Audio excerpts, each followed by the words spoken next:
This is a story called Tongue Party. I'm in the bathroom in our house, and my father is banging on the worn wooden door, pounding out a wartime beat. "Come the hell on," he growls, "they're waiting." I'm spreading silver eyeshadow over my lids and stretching my lashes with mascara the way they like them. I'm putting on their favorite outfit, a black skirt that goes high above the knee and a white tank top. I'm getting ready for the tongue party. "Do you want me to have a fucking aneurysm, Cassie?" he shouts. "They're paying good money for this." And then there is another sound. My father starts kicking the door. That's what it sounds like. My hands keep moving, brushing deep crimson gloss onto my lips. "I'm finishing my makeup," I yell back. "They don't give a shit about your face," my father says. He's kicking and pounding at once now, a furious one-man door band. He should stop cursing at me, that's what I think. Everything else has been taken care of. My legs are shaven and soft. The pile of money gets higher and higher every time. The men pay $20 a pop to come to the tongue party. On the drive to the tongue party, my father is nervous, picks at his ears. When I was young, I used to think little animals lived in the thickets of hair there, and I wanted to live there too. Now I am sure that nothing lives there, and the tufts repulse me. Every night I want to creep into my father's bedroom and trim them while he sleeps. Tonight my father can't stop fidgeting. His fingers move like anxious birds down to the volume knob. He turns down the song. "It's going to be different this time," my father says. "The tongue party, I mean." "Different?" I ask. "They're going to do the same thing." "Then it's not different at all. Stop making me nervous." "I'm not trying to make you nervous, but it's only your third time." "It is only my third time, but I know enough." I shake my head. My father always does this. He overthinks it all, gears whirring constantly in his head forever. "I'll be fucking fine," I say, because I know he hates it when I curse. I jam the volume button back up so the music covers us. We walk into the bar. I sit on my stool and I order a soda.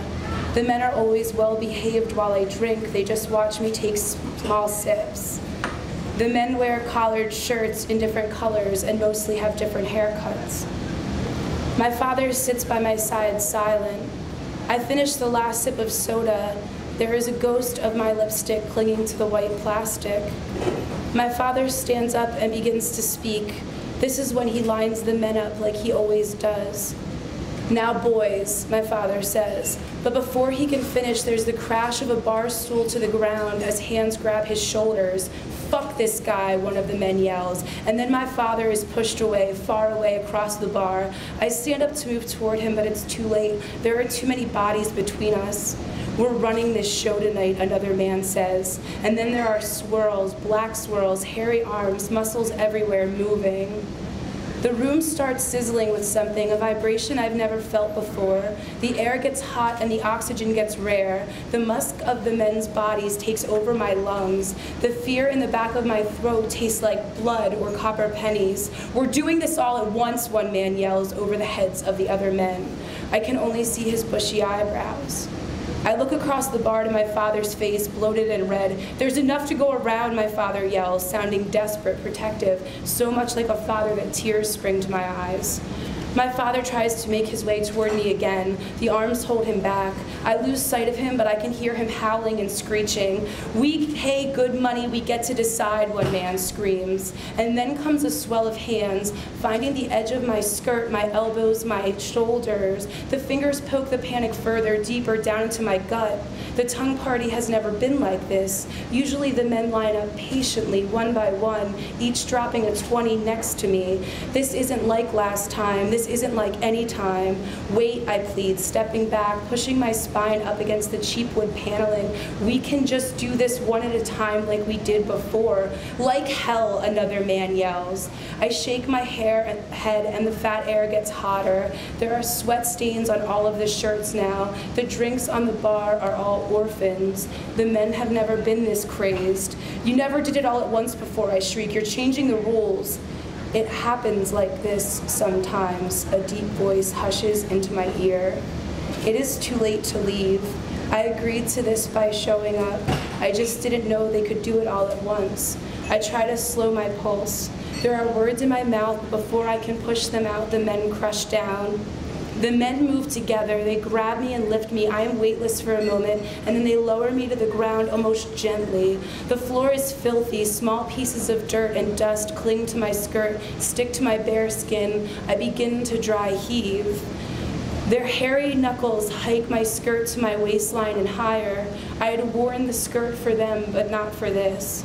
Anonymous hands take off my shoes, hoist my sweating feet into the air, and then they begin. The moist sound of sucking fills the air as mouth after mouth seeks a space on my skin. The men put my legs to their lips, suck at my knees, lap at my ankles, slide tongues between my toes. A collective moan drifts up from the crowd as it hunches over me. They keep moving, I can only shake. Their saliva drenches my skin, swarming, lapping, dripping, the stench of each man's breath upon me. Men swap places with each other, make room for new tongues to slide over my legs, some hot and some cooler, damper. I look down. Bald spots bob in the crowd, pale pink and light red tongues slithering and darting in the dim bar light. You didn't have to do it like this, I say, maybe too softly. The tongues keep moving. None of the men look up. When the storms came and turned the sky purple and the water gray, my father would send me below deck. When there were no storms, when everything on the boat gleamed white in the daylight, when the sun blazed into late afternoon, he would throw me off the back of his boat. "Don't throw me," I'd cry, squirming in a hot pink bathing suit, tears starting. "There's jellyfish." "There's no goddamn jellyfish," my father would say, his breath on fire with alcohol. He wasn't sitting behind the giant wooden wheel, the one with spokes. He wasn't running up the sails. He was holding rope in his hands. My father would wind the rope around my waist. It was an old rope, a tough one. It always scratched me through my suit. My face was always wet. "I hate this. Don't, please don't. I'll be good." But once the rope was tight enough, he would slather waterproof sunscreen onto my shoulders. He would move roughly, impatiently, his hands missing spots, leaving patches of my skin to burn. "It's gonna be fun," my father would say. "You always hate it at first, and then you love it." I had hated it every time since I was 5, 6, 7 years old. My father would lift me up, rope and all, like he was going to offer me to the sun. My heart would heave up and down, barely containing fear. His eyes, bloodshot behind sunglasses, would widen as he laughed. "It's gonna be okay, you little baby," my father would say. And then there would be the air, my legs flailing, my arms and elbows everywhere, grabbing at the sky to hold on to something, to stop myself. My body would smash against the salt water, my mouth would fill with brine, the rope would choke, go taut. The boat would be pushed forward by wind, dragging me behind.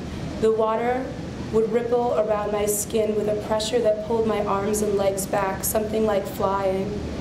My father's boat would drag me forever. That's how it felt back then.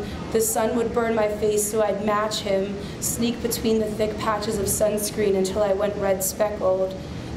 Eventually there would come the jellyfish. The rope and the boat would drag me through patches of tentacles. The jellyfish would shock my legs up and down, and I'd shriek as we moved.